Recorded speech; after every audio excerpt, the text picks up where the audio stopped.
Pessoal, santificação é o vídeo de hoje. E, para começar, eu já quero falar que lá em Levítico 20, versículo 7, Deus fala que a vontade dele é que a gente seja santo, porque ele é santo. E isso foi citado pelo apóstolo Pedro, lá em 1 Pedro 1, do 15 ao 16, que ele citou o texto de Levítico. Então, esse é o resumo do vídeo já. A gente tem que ser santo porque ele é santo, beleza? A gente foi salvo para ser santo, inclusive, como está escrito lá em Gálatas 5. Vamos abrir lá. Gálatas 5, 24 e 25. Vamos lá. E os que são de Cristo crucificaram a carne com as suas paixões e concupiscências. Se vivemos em espírito, andemos também em espírito. Então, como a gente viu antes da redenção, a nossa natureza era uma natureza caída. Nada que a gente podia fazer era bom, porque a gente era filho da ira, a gente era filho da desobediência e a gente estava morto em nossos delitos e pecados, certo? Então a frase que diz que a nossa vida inteira a gente vai lutar para a nossa santificação, ela é verdade porque a nossa vida começa a contar quando a gente conhece Jesus, porque antes a gente era morto. Então, enquanto a redenção é apenas um evento, não apenas, né, mas ela é um evento, a santificação dura a vida inteira, porque você leva a vida inteira para se santificar e no final dela, a glorificação, que é quando a gente vai ter com o nosso Senhor. Beleza? Então esse versículo está falando que aqueles que conhecem Jesus, aqueles que conhecem que a crucificação da carne, eles se esvaziam desses pecados da concupiscência da carne, porque eles querem andar em espírito, porque eles ficam cheios de gratidão e eles entendem que Deus é santo. E eles falam, nossa, eu preciso ser como meu Deus, porque Ele é santo e Ele me salvou e eu sou grato a Ele. Então você também anda no seu espírito. Beleza? Inclusive, se você viesse para mim e falasse, João Guilherme, eu fui salvo, e e você continuasse falando as mesmas coisas e agindo da mesma maneira que você agia antes de ser salvo, muito provável que eu duvidaria. Por quê? Você não tem frutos de um salvo. Você não tem nenhuma evidência de que você foi salvo. Então, muito provavelmente que você só acha que você foi salvo. Porque aqueles que têm um encontro verdadeiro com Jesus, eles são convertidos. Eles estão indo numa direção e eles voltam. É outra coisa a vida. Então, a gente precisa produzir esses frutos de uma conversão. Como diria John Wesley, um grande evangelista, ele falou a seguinte frase: a conversão tira o cristão do mundo, a santificação tira o mundo do cristão. Quando eu li essa frase, eu lembrei do povo no Egito, quando eles saíram do Egito com Moisés. E naquele tempo, eles foram tirados do Egito, simbolizando aqui nessa frase a conversão, certo? Então eles foram tirados do Egito, mas ao longo dos anos, que seria o processo de santificação deles, né? Os 40 anos, ficou evidente de que o Egito estava dentro deles, porque enquanto o Egito era idólatra, eles mesmo sendo convertidos ainda tinha idolatria no coração deles. Eles ainda tinham vontades das comidas, dos costumes egípcios, principalmente da idolatria, né? E a gente vê que o Egito estava dentro deles. Então, da mesma maneira, funciona com o pecado. Afinal, o pecado é simbolizado na Bíblia pelo Egito ou pela Babilônia, né? Essa cultura cultura pecaminosa. Então, a gente foi tirado da nossa velha natureza pela obra monérgica de Deus, né? Ele nos tirou com muita piedade, como diz em Efésios, misericórdia. E agora essa ação de santificação, de tirar o mundo de dentro da gente, é uma ação sinérgica que depende de nós também. Monérgica quando depende só de Deus e sinérgica quando depende de nós e de Deus. Como a gente vai ler lá em Filipenses. Filipenses 1, 6 fala o seguinte: tendo por certo isto mesmo, que aquele que em vós começou a boa obra, a aperfeiçoará até o dia de Jesus Cristo. Inclusive esse é o versículo favorito do meu pai, porque é realmente fantástico. Então quer dizer que se ele começou uma boa obra na sua vida, ele vai completar e ele vai continuar trabalhando em você até a volta de Jesus, né? Até o dia que a gente vai ser glorificado. Isso aqui também resume o nosso vídeo de hoje. Então aqui fica claro que a obra é de Deus, é Ele que está trabalhando em nós. Afinal, seria muita soberba falar que toda a nossa santificação vem de nós, né? Porque pode ter certeza que se algum dia você teve vontade de ser santo e de deixar todos os prazeres carnais, isso não veio de você. Isso só pode ter vindo de um Deus santo, certo?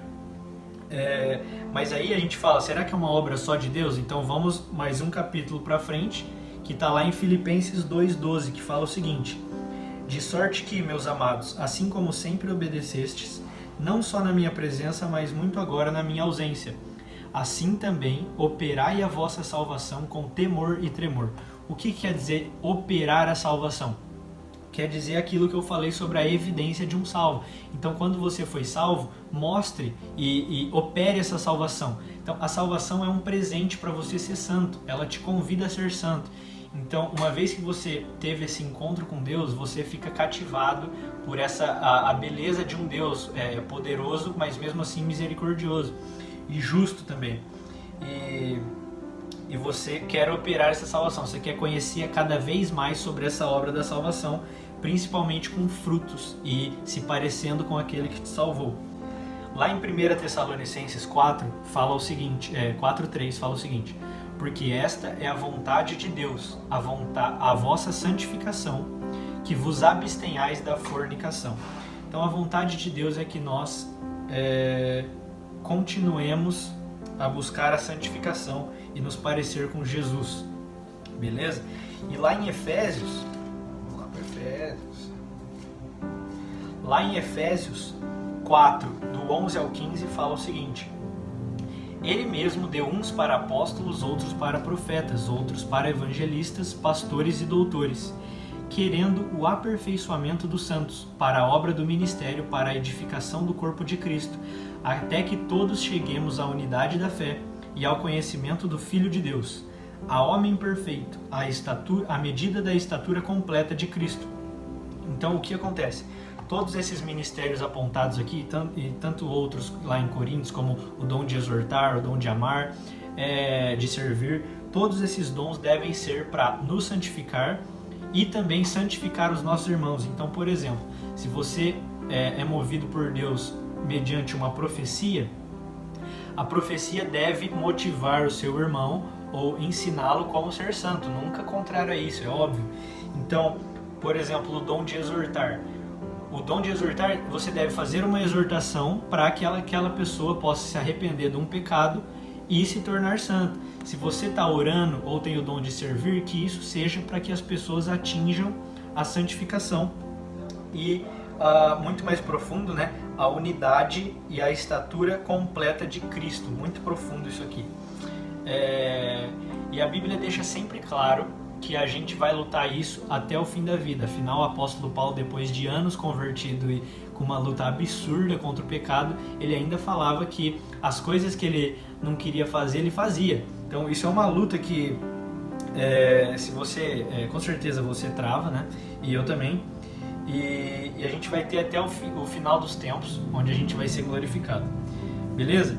E lá em Efésios fala que a nossa luta, ela não é carnal. Então, você não pode sentar no murro o pecado. Você vai ter que lutar com ele, porque a nossa luta é contra principados e potestades.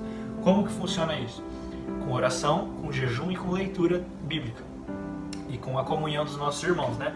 Então, a leitura bíblica, a gente conhece a vontade de Deus e a santidade dele para a gente poder imitar o Antigo Testamento como sombras e agora como um homem que veio como um modelo. Então, fica muito mais fácil agora, né? Tendo um homem como modelo.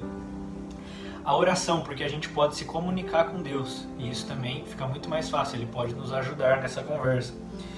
E também o jejum. O jejum ajuda a reduzir a nossa carne e que o nosso espírito seja sobre a nossa carne e ele que domine, beleza?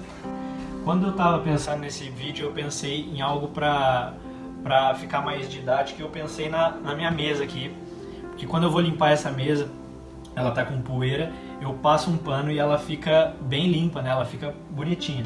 Mas ela é preta e daqui um dia ela já tá cheia de poeira de novo. E eu penso, caramba, acabei de limpar essa mesa, como que ela já tá cheia de poeira de novo? E eu vejo que o pecado é da mesma maneira. Por quê?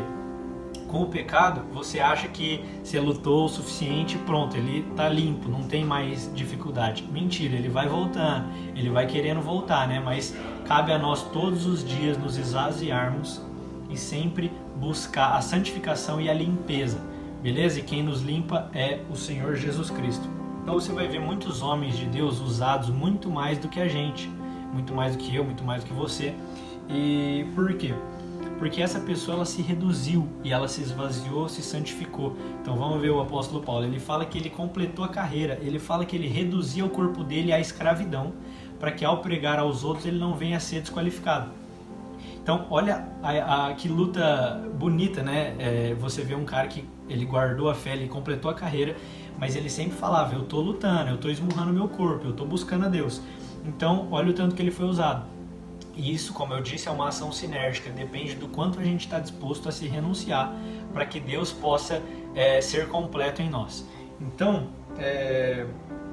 essa luta ela não tem fim, mas você pode crescer em maturidade e renúncia, e quanto mais você se renuncia, mais Deus tem de você. Beleza, pessoal? É isso que eu queria falar. Deus abençoe vocês.